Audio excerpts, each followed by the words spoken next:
Hello, Tapao. Welcome. My name is Ernie Cardinal. I am a Nihiel from Sucker Creek Reserve in northern Alberta. And today I want to come here to share a story and hopefully be included onto your celebrations on our Family Day. Now, I am from the Spirited Children's Society located in downtown New Westminster. And we offer so many great opportunities and programs for not just Aboriginal people, but everyone in New Westminster and surrounding area who would like to come and learn a little bit about our culture.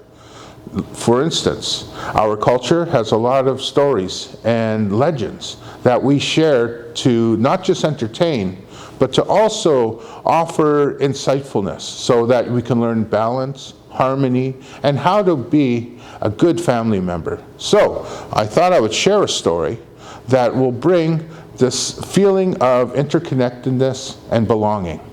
Now, I'm very lucky that I brought a whole bunch of different medicines from different nations here on Turtle Island, which we call North America. And in it is one very special bag. In this bag, I have something that we call grandmother medicine. It's a very special medicine. It also has other names. It comes from the red willow, and it is a fungus. Now, the beautiful thing about this, and I wish you were here with me so you can actually feel and smell this amazing medicine. Now, the amazing thing about this is it also has another nickname, and that nickname is Tinderflint. And Tinderflint is absolutely, it's such an interesting medicine because it's one of these things that if we drill a little hole in here and we could take a little hot coal and drop it inside, we just blow on it a couple times. After a little bit, you'll see a little bit of smoke rise from it. And once that little bit of smoke is in there, you would take your fire bag, you'd drop it in, and then you'd be able to walk for the whole day. And with a little bit of care and attention, at the end of the day, you can pull it out, grab it, blow on it a little bit, right? Nurse it, and next thing you know, you'd see a little bit of smoke rise out. You'd be able to take that, and you would start your fire again. That way, our people always had the original fire from our original group and our original family. It went from fire to fire to fire to fire. Now, of course, we now have matches, lighters, stoves, so many things.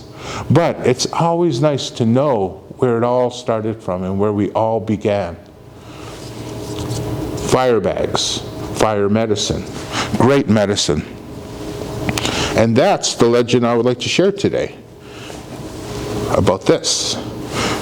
Now, there's a story from the Plains nations, from the Blackfoot, the Dakota, the Sioux, the Arapaho, the Cree. We all have this one legend told many different ways with different characters, but it always has the same meaning, and that's the meaning of family and belonging and caring. And this is called fire in the heart. Long ago, before colonization, before the world as we know it, all these beautiful things, there was a simpler time, a time when we lived in balance with both the nature and ourselves. Now, during this time, there was a young boy named Roan Horse. Roan Horse was very lucky because he grew up surrounded by love. He had elders to teach him the good way. He had uncles and aunties to show him how to be a good man. So he grew up strong. He grew up wise and smart. He learned how to be a good hunter and a generous provider. And when he was a small child, he learned this by searching out, going out, and just experimenting. One day, he was out in the fields trying to hunt for rabbits when he was whistling through the bushes and through the high weeds when he suddenly started hearing a soft whistling and a nice humming. So it caught his attention. So he crept through the bushes and he looked through and he could see an old woman sitting on a log sitting there doing some needlework. So as he was sitting there spying on this elder woman, the elder knew right away, looked up and said, "Roan Horse, come out here. What are you doing?" Right? Roan Horse, of course, was really surprised that she knew he was there. So he came out and goes, "I'm hunting rabbits. I am a good hunter. I can ride a horse without using my hands or feet. I know many skills," right? And of course, the elderly grandmother kind of chuckled and says, "Yes, you are very wise.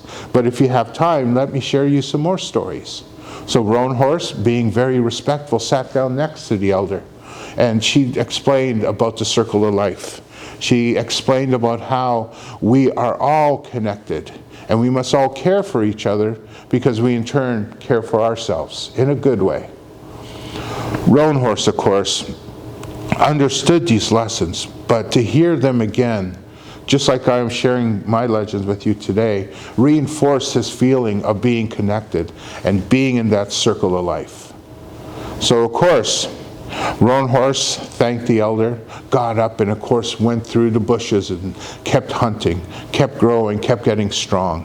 And as the years went by, he got stronger and stronger and bigger and bigger. And as he grew, he got great friends. His best friend, 10 Bears, was always beside him. They would always go out. They were able to bring down mighty buffalo. They fed everyone. It was a good time. They always listened to their chief. The chief was such a wise and great man. But just like all time as it goes through, the elder chief got to the point where he knew he could not go and hunt anymore. He knew he went through the final phase of being an elder in our medicine wheel. So he decided that it was time for him to retire. So he knew he had to sit down and he had to pass on the responsibility to a new young chief. But he had a problem. You see, there were so many strong, good-hearted braves, he didn't know who to pass on the chiefdom to. So there was only one thing he could do. He gathered all of the elders together, and they decided they must have a contest to choose who that leader was going to be, that Ogumau, that great man. So he got everyone together, and they had a contest. They brought out the two most worthy people, young braves, to become the next chief. And you know it. It was Roan Horse and 10 Bears. So they came out. Both young warriors came forward, and the chief brought out a fire bag for each of them and said, "In this fire bag, we have grabbed some medicine, and we put a coal in there, and we know that it's ready for transport." So he dropped it into the bag, and he handed one to each of the warriors. And he said, "Take this bag, and we need you to go the long way to our winter camp. You must go through the valley, through the big woods, and then through the fields around the mountain. And you will meet us at our winter camp as we go through the short way through the mountain pass. We will meet you. And when you show up, you're going to take your bag out. You're going to take out your medicine, and you're going to start our village fire. And the first one to do that will be the next chief." So everyone gathered, everyone stood up, everyone shouted with joy because they knew a new worthy chief was going to come along. So everyone got together. Everyone started beating their drums. Everyone started chanting for their favorite chief. And then suddenly, the chief said, "Begin!" And they started running. And it was a great race. Roan Horse would take the lead, but then shortly after, 10 Bears would catch up. And they were neck and neck. Through the village pass, it was one person after another. They were neck and neck. There was going to be no sure winner. That was when something happened. Out of the corner of their eyes, they could see a small person, and she looked to be in distress. So of course, 10 Bears looked, and he wanted to stop, but he knew it was important. He needed to get the fire lit. So he kept on running. But Roan Horse, he remembered. He remembered the lessons about how we all have to care for each other. So he stopped, and he looked over and he could see the young girl. At the same time, he could see that 10 Bears was already a whole length away. But he came forward to the young girl, who of course was crying. She was lost. And he knew right away it was one of the young girls from his village. So he goes, "Sister, why are you out here?" Right? And then, of course, through tears and sobs, she goes, I was with our village, and I got lost, and I don't know where I am." So, of course, 10 Bears knew right there she was cold, she was shivering. So he reached into his bag, and he goes, "Don't worry." He calmed her down. He brought this up. He blew on it a few times until the smoke rised. And he gathered some twigs together, made a nice fire for her, sat her down, comforted her, took care of her, protected her. And as the fire burnt, the smoke rose, and then sure enough, it alerted her parents. And with just great joy and relief, they came bustling through and threw their arms around her. She was safe and she was happy. Of course, Roan Horse, he was so glad.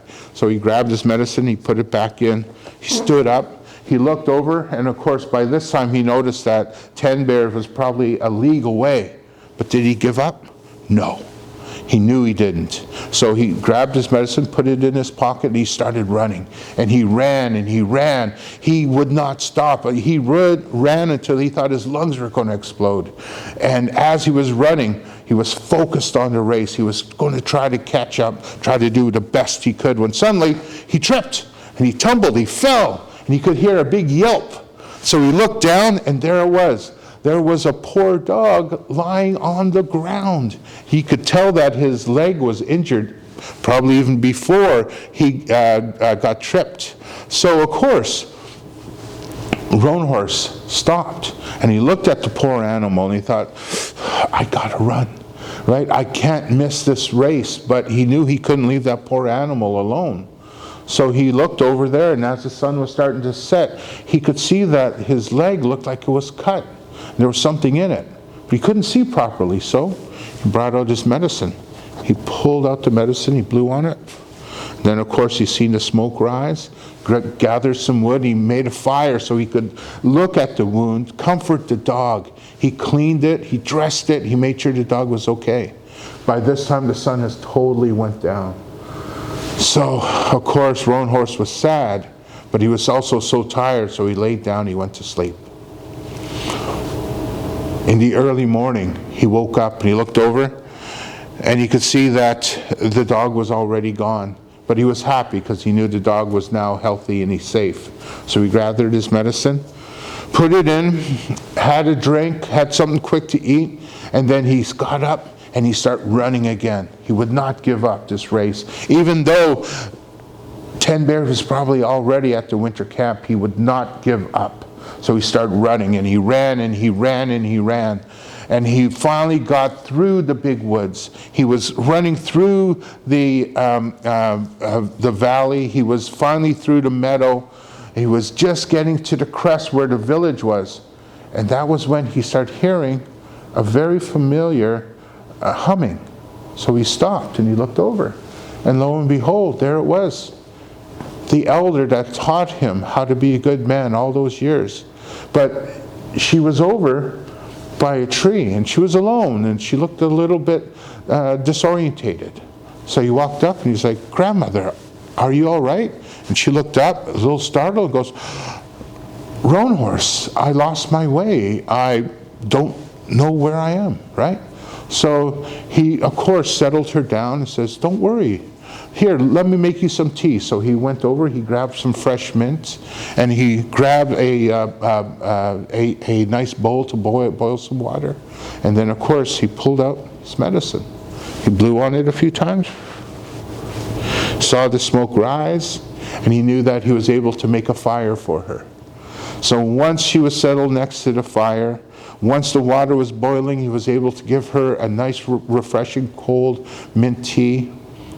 That's when he sat down, and he was so sad, right? He knew by now he must have definitely have lost the race. But the elder reached over, put her hand on his knee and said, "You did good, Roan Horse. Thank you so much." So with that being said, it did lift his heart, and he knew that his friend would be a good chief. So he grabbed his medicine, he put it away. He picked up the grandmother and helped her very gently to that last little bit of the race, right? And sure enough, when he got her over the crest and he got close to the village, he can suddenly start hearing the drum beat. There's a drum beat going. And he was confused because the drum beat is only drummed if the race is still on. So he was perplexed because 10 Bears must have made it there already. He didn't see him along the way. He had to be there. So of course he went forward and he walked in, and sure enough, he got to the circle and everyone was playing their drums, and there was the old chief, and right next to him was 10 Bears, smiling, happy. Roan Horse was very, very confused, right? So he comes forward and he goes, "Why are you guys still drumming? Shouldn't 10 Bears be the chief by now?" But then of course the elder that he had helped put her arm on his shoulder and says, "No. You see, when 10 Bears showed up, he ran so fast, he didn't stop. He showed up within hours. But when he pulled out his medicine, he blew on it. And he blew on it. And he blew on it again. But as much as he blew, no smoke would rise." That was when Roan Horse pulled out his medicine. He looked at it, and without even blowing on it, he could see the red amber glowing so brightly. So with just one quick breath, he could see the smoke rise. So right then and there, everyone cleared the way, and he came up to the center hearth, the main fire of the village. He placed his medicine down, and within a second, the fire erupted, and everyone cheered because they were looking at the new chief. You see, this is a happy story. Not because Roan Horse became a great chief, and a great chief he was, because he had caring, he had heart, but he understood the lesson that if he would have been like 10 Bears and ran all the way, then his medicine would have grew cold and it would not work. But because of his heart of stopping and protecting that little girl, finding and making sure that she was back with her family, caring for an animal, and of course caring for the elders, he kept his fire alive, burning in this medicine. But more importantly, he kept the fire alive in his heart. I hope this is a lesson that we can all learn today during Family Day. So, from Spirit of the Children, and from me, Ernie Cardinal, Ninashkamun, I am grateful.